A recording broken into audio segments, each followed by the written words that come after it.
Assalamualaikum warahmatullahi wabarakatuh. Selamat pagi dan salam sejahtera bagi kita semua.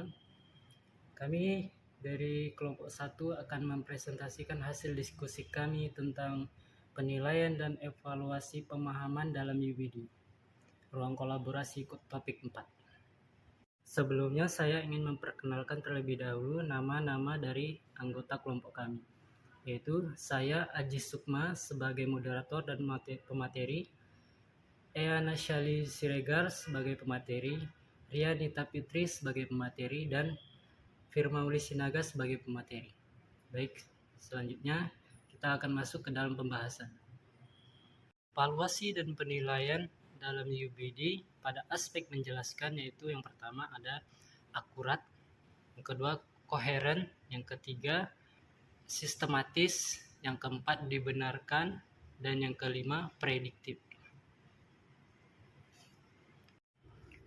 Selanjutnya saya akan menjelaskan pada aspek yang pertama, yaitu akurat. Menurut Kamus Besar Bahasa Indonesia, kata akurat merupakan cermat, teliti, dan tepat benar. Dengan makna tersebut, akurat adalah kata sifat yang digunakan untuk menekankan suatu keadaan yang tepat sasaran, tidak meleset, dan benar. Contoh rubrik mampu menjelaskan sesuai dengan definisi tersebut adalah, yaitu pada aspek akurat, yang pertama, peserta didik menyampaikan informasi yang kurang tepat. Kedua, peserta didik menyampaikan informasi yang benar namun dengan satu kesalahan. Ketiga, peserta didik menyampaikan informasi yang benar. Baiklah, saya akan menjelaskan tentang aspek yang kedua, yaitu koheren. Koherensi didefinisikan sebagai sebuah pola keterkaitan antara bagian yang satu dengan bagian yang lain, sehingga kalimat memiliki kesatuan makna yang utuh. Dengan kata lain, bahwa koherensi mengandung makna pertalian antara kalimat yang satu dan yang lainnya. Koherensi juga berarti hubungan timbal balik yang serasi antar unsur dalam kalimat. Hubungan koherensi adalah keterkaitan antara bagian yang satu dengan bagian yang lainnya, sehingga kalimat memiliki kesatuan makna yang utuh. Wacana yang koheren memiliki ciri-ciri susunannya teratur dan amanatnya terjalin rapi, sehingga mudah diinterpretasikan. Contoh rubrik yang mengaitkan dengan materi prasyarat. Aspek koheren. Peserta didik yang tidak mampu mengaitkan dengan materi prasyarat sama sekali akan mendapat skor 1. Kemudian peserta didik yang mampu mengaitkan dengan materi prasyarat sama sekali mendapatkan skor 2. Dan yang terakhir adalah peserta didik yang mampu mengaitkan dengan materi prasyarat secara utuh mendapatkan nilai 3. Yang ketiga adalah sistematis. Sistematis adalah segala usaha untuk menguraikan dan merumuskan sesuatu dalam hubungan yang teratur dan logis, sehingga membentuk suatu sistem yang berarti secara utuh, menyeluruh, terpadu, mampu menjelaskan rangkaian sebab akibat menyangkut objeknya. Jadi, pengertian pola berpikir sistematis adalah cara kemampuan siswa untuk mengerjakan atau menyelesaikan suatu konsep. Berikut adalah contoh rubrik sistematis dalam menjelaskan. Aspek sistematis. Peserta didik yang tidak mampu menjelaskan materi sama sekali akan mendapatkan skor 1. Kemudian, peserta didik yang mampu menjelaskan materi secara tidak berurut mendapatkan skor 2. Dan yang terakhir, peserta didik yang mampu menjelaskan materi secara berurut akan mendapatkan skor 3. Yang keempat yaitu dibenarkan atau justified.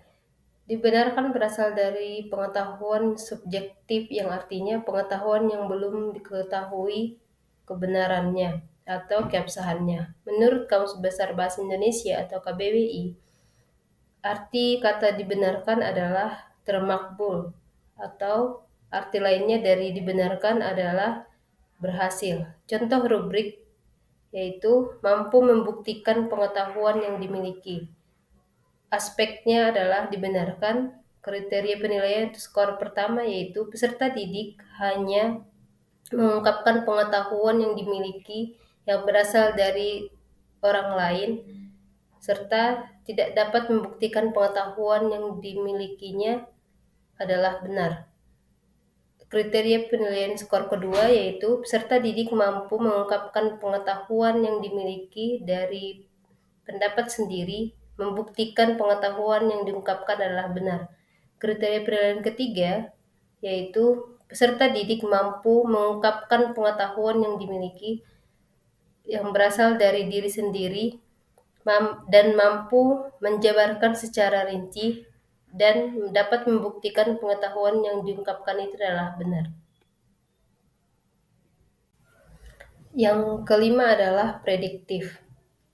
Prediksi adalah sesuatu proses pemikiran secara sistematis tentang sesuatu yang paling mungkin terjadi di masa depan berdasarkan informasi masa lalu dan sekarang yang dimiliki, agar kesalahannya atau selisih antara sesuatu yang terjadi dengan hasil perkiraan dapat diperkecil.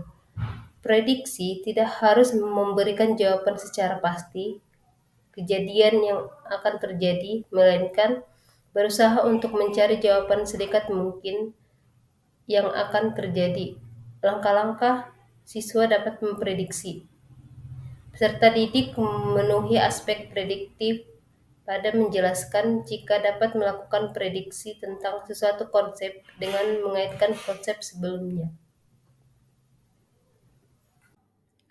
Kemudian yang terakhir, contoh rubrik prediktif dalam menjelaskan aspek prediksi terhadap suatu permasalahan. Peserta didik yang tidak dapat memprediksi suatu konsep akan mendapatkan skor 1. Kemudian, peserta didik yang dapat memprediksi suatu konsep dengan benar tetapi tidak dapat mengaitkan dengan konsep sebelumnya akan mendapat skor 2. Kemudian yang terakhir, peserta didik dapat memprediksi suatu konsep dengan benar dan mengaitkan dengan konsep sebelumnya akan mendapat skor 3. Baik, demikianlah presentasi dari kelompok kami. Sekian dan terima kasih.